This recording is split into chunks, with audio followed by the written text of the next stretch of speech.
साथीहरु यो दृश्य हेर्नुस् त भर्खरै बनाइरहेको बाटोमा यसरी डोजर र स्कुटी हिँड्दाखेरि अब यसरी स्कुटी लड्दाखेरि त्यो डोजर हैन मान्छेहरुको माथि चाहिँ अब यसरी डोजर चलेको छ।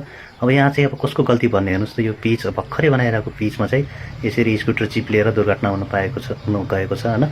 यस्तो हृदय विदारक दृश्य यो चाहिँ हैन। अब कसको गल्ती भनौँ हैन साथीहरु कमेन्ट गर्नुस् त साथीहरु तल।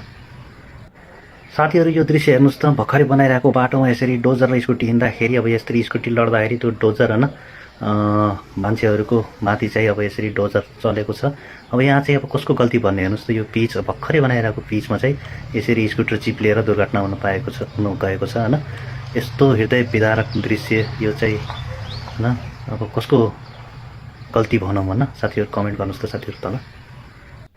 साथीहरु यो दृश्य हेर्नुस् त भर्खरै बनाइरहेको बाटोमा यसरी डोजर र स्कुटी हिँड्दाखेरि अब यसरी स्कुटी लड्दाखेरि त्यो डोजर हैन मान्छेहरुको माथि चाहिँ अब यसरी डोजर चलेको छ। अब यहाँ चाहिँ अब कसको गल्ती भन्ने हेर्नुस् त यो पिच भर्खरै बनाइरहेको पिचमा चाहिँ यसरी